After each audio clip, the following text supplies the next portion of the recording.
ஒவ்வொருவரும் தன்னுடைய தீன முதலாவது அடையாளம் காண வேண்டும். மேலான சகோதரர்களே, நான் என்னுடைய தனிப்பட்ட விஷயத்துல நான் ஒரு பொறுப்பில் இருக்கிறேன் என்ற அடிப்படையில நான் முதலாவது செய்யற தௌபா என்று சொன்னா, நான் என்ன தௌபா செய்யறதுண்டா, யா அல்லாஹ், இந்த பெரும்பான்மை சமூகம் நல்ல சமூகம், இந்த மக்களுக்கு எங்கட தீன சரியாக சொல்ல நாங்க உலமாக்களும் வியாபாரிகளும் முஸ்லிம் உம்மத்தும் தவறிவிட்டோம். அதுக்கு நீ எங்களை மன்னிப்பாயாக. பிரியாணி கொடுக்க தவறில்லை, கஸ்டம்ஸ கிளியர் பண்ண தவறில்லை, லஞ்சம் கொடுக்க தயங்க இல்லை, எங்களோட தேவைகளை நிறைவேற்றிக் கொள்ள நாங்க தயங்க இல்லை. ஆனா அல்லாஹ் அறிமுகப்படுத்திருக்கிற நாங்க தவறு. அதனால ஏற்பட்ட சோதனை தான் இன்று எங்களுக்கு இந்த நாட்டில் ஏற்பட்டிருக்கிற சோதனை. அதுல இருந்து நாங்க நீங்க எல்லாரும் முதலாவது தௌபா செய்யணும். அல்லாஹ் இடத்துல தௌபா செய்யும் பொழுது எங்கட குற்றத்தை நாங்க வச்சுட்டு மற்றவர்களை நோண்ட போனா ஒரு நாளும் அது சரிப்பட்டு வரமாட்டாங்க. கண்ணியமானவர்களே, நாங்க முதலாவது தெளிவாகணும், அல்லாஹ்வோட தொடர்புள்ளவர்களாக மாறணும், தௌபா இஸ்திக்ஃபார்ல ஈடுபடணும், எங்களுடைய உள்ளத்தை அல்லாஹ் பக்கம் திரும்பணும். கண்ணியமானவர்களே, முதலாவது உள்ளத்துல வரட்டும், அல்லாஹ்வுடைய அடியார்கள் மீது ஒரு கருணை, ஒரு பாசம், ஒரு உள்ளத்தினால் ஒரு துடிப்பு. யா அல்லாஹ், இந்த மார்க்கத்தை அறிமுகப்படுத்த தவறிவிட்டோமே, மன்னித்து விடு யா அல்லாஹ். எங்களோட மார்க்கம் இவர்களுக்கு தெரியாவே, இவர்கள் எங்களோட வீட்டு வேலைக்காரர்கள், எங்களோட தொழில் உதவியாளர்கள், எங்களோட தோட்டத்தை பராமரிக்கக்கூடியவர்கள், எங்களோட குழந்தைகளை ஸ்கூலுக்கு அழைத்துட்டு போகக்கூடியவர்கள், எங்களோட எல்லா ஃபேக்டரிகள்ல அவர்கள் தொழில் புரிகிறார்கள். ஆனா வேலைக்கு நாங்கள் அவர்களை பயன்படுத்தினோம், தொழிலுக்கு அவர்களை பயன்படுத்தினோம், வீட்டு வேலைக்கு பயன்படுத்தினோம், சமையலுக்கு பயன்படுத்தினோம், தோட்டத்தை பராமரிக்க பயன்படுத்தினோம். ஆனால் அல்லாஹ்வை அறிமுகப்படுத்த நாங்கள் தவறிவிட்டோம். மேலான சகோதரர்களே, இதுக்குதான் முஸ்லிம் உம்மத் இன்று முதலாக தௌபா செய்ய வேண்டும். முஸ்லிம் உம்மத்துடைய முதல் தௌபா எப்பொழுது தான் செய்த குற்றத்தை அல்லாஹ்விடத்தில் அந்த யூனுஸ் அலைஹிஸ்ஸலாம் அவர்கள் நீருடைய வைத்துக்கொள்ள அல்லாஹ்விடத்தில் மன்றாடிய பொழுது அல்லாஹ் சுப்ஹானஹு வ தஆலா நீருடைய வயிற்றை அவர்களுக்கு பாதுகாப்பாக மாற்றியது போன்றே நாமும் இவ்வுலகத்தில் எம்மால் ஏற்பட்ட தவறுகளை அடையாளம் காண வேண்டும். கண்ணியமானவர்களே, இஸ்லாம் என்று சொல்லும் பொழுதே சிலருக்கு பிடிக்காது. அந்த வார்த்தையை கேட்டாலே அலர்ஜிக்காக இருக்கும். இன்டர்நெட் அல்ல, அன்றும் இதுதான். நபியவர்களை எப்படியெல்லாம் நிந்தித்தார்கள். அபூலஹப் சும்மா விட்டாரா? அபூஜஹல், உத்பா, ஷேபா சும்மா இருந்தார்களா? காப் இப்னு அஷ்ரப், அபூ ராஃபி போன்றவர்கள் மதீனால அந்த பனு குரைதா, பனு கைனுகா, பனு நபி போன்ற அந்த குலத்தை சேர்ந்தவர்கள் சும்மா விட்டார்களா? சூனியம் செய்யலையா? கல்லு பாறைய தலைக்கு மேல கொண்டு போடுறதுக்கு சூழ்ச்சி செய்யலையா? ஆயுதங்களை வச்சு மஸ்ஜிது திரார மதீனால கட்டலையா? நபியவர்களை பேச்சுவார்த்தைக்கு வாங்கன்னு சொல்லி அடிக்கிறதுக்கு திட்டம் போடலையா? எங்களுக்கு ஓதி கொடுக்க ஆள் அனுப்புங்க, கட்டுத்தவரத்துக்கு ஆள் அனுப்புங்க, இந்த 70 பேரை கொண்டு போயிட்டு அந்த வீர மகனால அவர்களை ஷஹீதாக்க போடலையா? ஓஹோ, அல்லாஹ் அக்பர். வரலாறை படித்தால், நபியுடைய அந்த முன்மாதிரியை வாசித்தால், சஹாபாக்களுடைய அந்த ஹயாத்து சஹாபாவை திரும்ப திரும்ப வாசித்தால், அல்லாஹ் அக்பர். மேலான சகோதரர்களே, நாம் அதை மிக தெளிவாக புரிந்து கொள்வோம். என்ன நிலைப்பாட்டில் நாங்கள் நீங்க இருக்க வேண்டும். நாங்கள் இந்த நாட்டில் சிறுபான்மை முஸ்லிம்களாக வாழ்கிறோம்.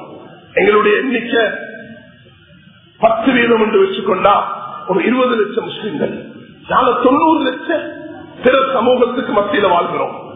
அன்று நபியவர்கள் 20 வருஷம் சந்தித்த சோதனை அல்ஹம்துலில்லாஹ் எங்களுக்கு இல்லை. அல்லாஹ் எங்களுக்கு அந்த சோதனையை தரக்கூடாது. அல்லாஹ் எங்களை பாதுகாக்கணும். கண்ணியமானவர்களே, ஆனா சில சில சில பிரச்சனைகள், சலசலப்புகள் இருக்குது. அதை எப்படி முன்னோக்குறது, எப்படி நாங்க அதுக்கு முகம் கொடுக்கிறது, என்ன நிலைமையில நான் அதை சமாளிக்கிறது, அதுதான் எங்களுடைய நபியுடைய வழிகாட்டலாக இருக்க வேண்டும். இந்த நேரத்தில் முஸ்லிம்கள் வழி தவறினா, இந்த நேரத்தில் முஸ்லிம்கள் முன்மாதிரியாக இருக்க தவறினா பலத்த சோதனைகளை அனுபவிக்க வேண்டி வரும். இந்த நேரத்தில் மௌலவிமார்கள், உலமாக்கள் சரியான முறையில் மார்க்கத்தை மக்களுக்கு முன்வைக்க தவறினா, இல்லாத புல்லாததை மக்களுக்கு சொல்லி மக்களை ஆக்ரோஷத்தையும் துவேஷத்தையும் மக்களுக்கு தூண்டிவிட்டு நாங்களும் அப்படி செயல்பட்டால் நிச்சயமாக இஸ்லாமிய அடிப்படையை விட்டு நாங்கள் நகர்ந்து விடுவோம். கண்ணியமானவர்களே, ஒரு சிலர் இன்னைக்கு வெப்சைட்ல பாத்தீங்கன்னா இஸ்லாத்தை பற்றி பேசாத வார்த்தை கிடையாது. அதை பார்த்து கொண்டிருக்கிறது எங்க வேலையும் கிடையாது. நாங்க என்ன செய்யணும் என்பதான் பார்க்கணும். யாரும் தவறு செஞ்சா அதுக்கு உரியவர்கள் முறையா அதுக்கு பதில் கொடுப்பாங்க. எல்லாரும் பதில் கொடுக்க போகக்கூடாது. ஒருவர் இஸ்லாத்தை பற்றி தவறான வார்த்தையை பேசினார், அதுக்கு ஒரு முஸ்லிம் பதில் கொடுக்க போறார். என்ன சொல்றார்? நீ இஸ்லாத்தை பத்தி பேசினியா, போன்ற மார்க்கம் இப்படி. அல்லாஹ் அக்பர். அங்க அல்லாஹ் உதவி நின்று விடும். அல்லாஹ் தஆலா குர்ஆனுடைய 6வது சூரத்துல் அன்ஆம் 108வது அத்தியாயம் 108வது ஆயத்துல அல்லாஹ் தஆலா இப்படி எங்களை பார்த்து சொல்கிறான். அல்லாஹ் தஆலா சொல்கிறான், وَلَا تَسُبُّوا الَّذِينَ يَدْعُونَ مِن دُونِ اللَّهِ فَيَسُبُّوا اللَّهَ عَدْوًا بِغَيْرِ عِلْمٍ. அல்லாஹ் தஆலா சொல்கிறான், யார் அல்லாஹ்வை அன்றி அழைத்துக் கொள்ளக்கூடியவர்கள் அவர்களை திட்டுகிறார்களோ, நீங்க அவர்களை திட்ட போனால் அவர்கள் அறியாமை காரணத்தினால், உங்களுடைய எதிர்ப்பின் காரணத்தினால், அறியாமை காரணத்தினால் உங்களை அல்லாஹ்வை திட்டுவார்கள். எங்களோட தீன்ல நானும் தெளிவாக இருப்போம். நான் அழைக்கும் மார்க்கத்தில் எனக்கு நம்பிக்கை இருக்கிறது. அதனுடைய அறிவு, அதனுடைய விசுவாசம், அதனுடைய ஈமான், அதனுடைய அகீதா, அதனுடைய தௌஹீத், அதுல நான் பரிபூர்ணமாக இருப்பதோடு மற்றவர்களையும் நான் அதன் பக்கம் மிக ஹிக்மத்தாக மிக அழகான வார்த்தையில ஃபிரௌனுக்கு கூட சொல்றதுக்கு அல்லாஹ் மூசாவையும் ஹாரூனையும் அனுப்பிய பொழுது அவன் ஃபிரௌன் தான், அவன் யார்? அனரப்புக்குமுல்லாலா, நான் தான் ரப் என்று சொல்றவன். அவன் யார்? அவனுடைய உடம்பு இன்று வரைக்கும் அது பிரமிட்ல வைக்கப்பட்டிருக்கிறது. அவனை பின்னால வரக்கூடியவர்களுக்கு அத்தாட்சி அவனுடைய உடம்பு இருக்கிறது, பாதுகாத்து வைத்திருக்கிறோம். இதுதான் உலகத்துல நடக்க போகுது. நீங்க தயங்க வேண்டாம். நீங்க அல்லாஹ்வுடைய அடியார்கள், நீங்க தூதை எடுத்துக்கொண்டு போகக்கூடியவர்கள், நீங்க முஸ்லிம்களாக وَلَا تَمُوتُنَّ إِلَّا وَأَنْتُمْ مُسْلِمُونَ. நீங்க வாபுது ரப்பக ஹத்தா யாத்தியக்கல் யகீன், மௌத் வரைக்கும் அல்லாஹ்வுடைய தொடர்புள்ளவர்களாக மௌத்தாகும் பொழுது முஸ்லிம்களாக நீங்க வர்ணிக்க வேண்டும். அதனால் உங்களோட உள்ளத்துல எப்பொழுதுமே கடினத்தன்மை வந்துவிடக்கூடாது. நபியே, நீங்க கடினம் உள்ளவராக இருந்திருந்தா எல்லாரையும் உங்களை விட்டு ஓடி இருப்பார்கள். இது அல்லாஹ்வுடைய தனிப்பெரும் அருள். நீங்க அவர்களுடைய கடினமான வார்த்தைகளையும் சகித்துக் கொண்டே பொறுமையாக கல்லெறிந்த அந்த தாய் மக்களுக்கும் கண்ணீர் வடிக்கும் உள்ளத்தை தந்த அல்லாஹ் உங்களுக்கு அப்படிப்பட்ட உள்ளத்தை தந்திருந்தானே, கையேந்திர நேரத்துல பத்துவா செய்யுங்க என்று உங்களிடத்துல வேண்டிக் கொண்ட பொழுது நீங்க அல்லாஹ் கபீலத்தை தௌஸ், அந்த கபீலா தௌசுக்கு மக்கள் அடிக்கிறார்கள், ஏசுகிறார்கள், நிந்திக்கிறார்கள், துன்புறுத்துகிறார்கள், கேலி பண்ணுகிறார்கள் என்று நபியிடத்துல வந்து சொன்ன நேரத்துல நபி அவர்கள் அல்லாஹ் கபீலத்தை தௌஸ், யா அல்லாஹ் அந்த பெரும்பான்மை சமூகத்துக்கு, அந்த தௌசுடைய கூட்டத்துக்கு நீ நேர்வழியை காட்டுவாயாக என்று சொன்னார்கள். ஒரு தனிப்பட்ட மனிதராக இருக்கலாம், ஒரு கூட்டான சமூகமாக இருக்கலாம். அவர்கள் நிந்திக்கக்கூடிய நேரத்தில் நபியவர்கள் நடந்து கொண்டது என்ன? அபூ ஹுரைரா ரலியல்லாஹுடைய தாய் பத்வா செய்கிறார். யாருக்கு? நபியவர்களுக்கு. எப்படி இருந்திருக்கும் மேலான சகோதரர்களே?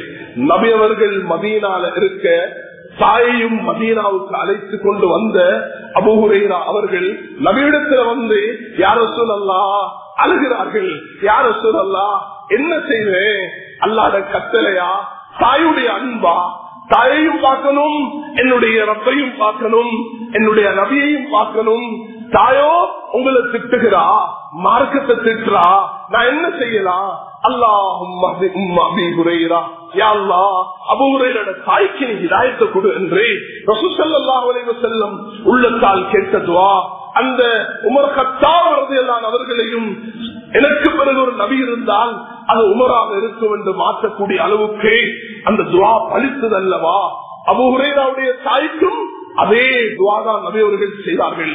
அந்த உமருக்கு செய்த துஆ, வாளேந்தி வந்த உமருக்கு செய்த துஆவும் அதுதான். திட்டிக் கொண்டிருக்கும் தாய்க்கும் கேட்ட துஆ அதுதான். கல்லெறிந்த தாய் மக்களுக்கும் கேட்ட துஆ அதுதான்.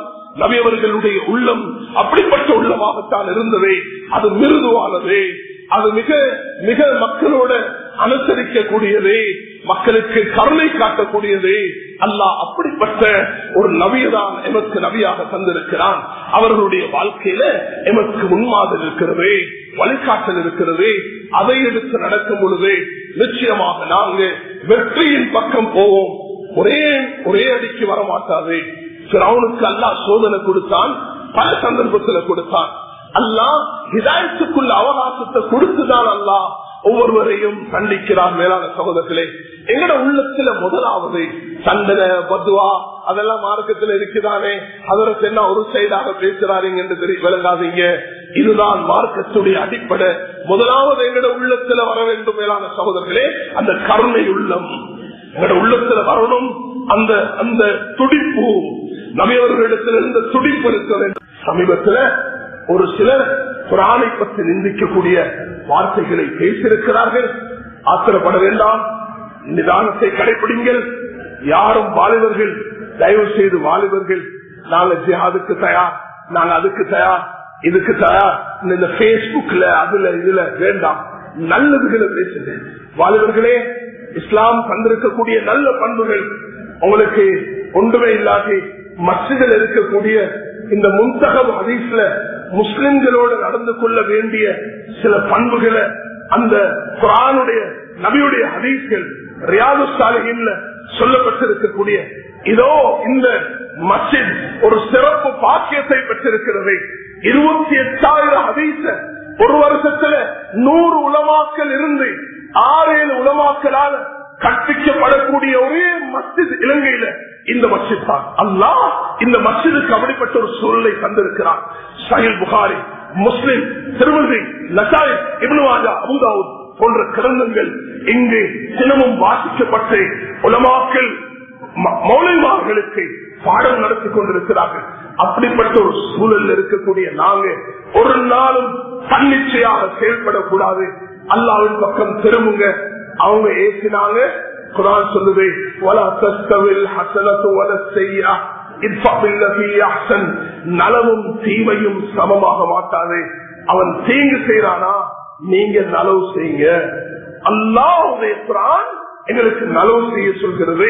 நாங்க எந்த முறையில இதுக்கு நல்ல முறை அணுகுவோம். அரசியல்வாதிகளுடைய ஆக்ரோஷத்துக்கு, வாலிபர்களுடைய துடிப்புக்கு, சிலர் தன்னுடைய ஜோஷ்ல வேகத்துல நடந்து கொள்ளக்கூடிய விஷயங்களுக்கு ஈடுபடாம உலக நாடு முஸ்லிம்களையும் இந்த நாட்டு முஸ்லிம்களையும் நான் மிக பணிவன்புடன் வேண்டிக் கொள்வதை, அல்லாஹுடைய இந்த வழிகாட்டல்களை எடுத்து நடங்கள். குர்ஆனுடைய 6வது சூரத்துல் அன்ஆம் 108வது இந்த திருவசனத்தை படிங்க. குர்ஆன் மிக அழகாக நமக்கு சொல்லி தந்திருக்கிறது. இதுக்கு மாற்றமாக அல்லாஹ் தஆலா சூரத்துல் மும்தஹினால அல்லாஹ் ரப்புல் இஸ்ஸத் நமக்கு இன்னொரு விஷயத்தை மிக தெளிவாக சொல்கிறார். இது 60வது இந்த சூரத்துல 8வது திருவசனத்துல, லா யன்ஹாகுமுல்லாஹ் அனில்லதீன லம் யுகாத்திலூக்கும் ஃபித்தீன் வலம் யுக்ரிஜூக்கும் மின் தியாரிக்கும் அன் தபர்ரூஹும் வதக்ஸிது இலைஹிம் இன்னல்லாஹ யுஹிப்புல் முக்ஸிதீன். அல்லாஹ் தஆலா விசுவாசிகளை பார்த்து மிக தெளிவாக சொல்கிறான், மார்க்க விடயத்தில் உங்களிடம் எதிர்போரிட்டு இன்னும் உங்களை இல்லங்கள் இருந்து உங்களை வெளியேற்றாமலும் இருந்தார்களே, அத்தகையவர்களுக்கு நீங்கள் நன்மை செய்வதையும் அவர்கள் பால் நீங்கள் நீளமாக நடந்து கொள்வதிலும் நீங்க ஒரு நாளும் தவறிழைக்க வேண்டாம். எங்களுக்கு அல்லாஹ் சொல்றார், இந்த நாட்டு முஸ்லிம்களே, அவர்கள் உங்களை இந்த நாட்டை விட்டு வெளியேற்றவில்லை, அவர்கள் உங்களோட சண்டைக்கு வரவில்லை. ஒரு சொற்பமான மக்கள் அப்படி செய்கிறார்கள். இன்னா கஃபைனாக்கல் முஸ்தஹ்ஸிஹீன், அவர்களுக்கு நாம் போதும் என்று அல்லாஹ் சொல்கிறார். நீங்க என்ன செய்ய வேண்டும்? நீதமாக நடக்க வேண்டும், நல்ல முறையில் நடந்து கொள்ள வேண்டும். இதுதான் அல்லாஹ்வுடைய வழிகாட்டல். இதை வைத்துக் கொண்டு அடுத்த அல்லாஹ் தஆலா சூரத்துல் அன்ஆம்ல திரும்ப சொல்கிறார், அந்த யாரையும் நீங்க திட்ட போகாதீங்க. அப்படி நீங்க திட்டினா அவர்கள் உங்களை அல்லாஹ்வை திட்ட ஆரம்பிப்பார்கள். வல்ல அல்லாஹ் எங்கள் அனைவர்களையும் ஒன்றுபட்ட முஸ்லிம்களாக இந்த நாட்டிலையும் உலக நாடுகளிலையும் வைத்துவிட வேண்டும். நாங்கள் முஸ்லிம்கள் எந்த சந்தர்ப்பத்திலையும் எங்களுக்கு மத்தியில பிளவராமல் பாதுகாத்துக் கொண்டு ஒன்றுபட்ட முஸ்லிம்களாக இருந்து பிற சமூகத்துக்கு எங்களால் என்ன செய்ய முடியும், மார்க்க விஷயத்தில நாங்கள் முஸ்லிம்களாக வாழ்ந்து கொண்டு அவர்களுக்கு மனிதாபிமான அடிப்படையில எந்த முறையில் நடந்து கொள்ள வேண்டும் என்பதை உண்மையான முறையில் எடுத்து நடக்க வல்ல அல்லாஹ் எனக்கும் உங்களுக்கும் தௌஃபீக் செய்வானாக.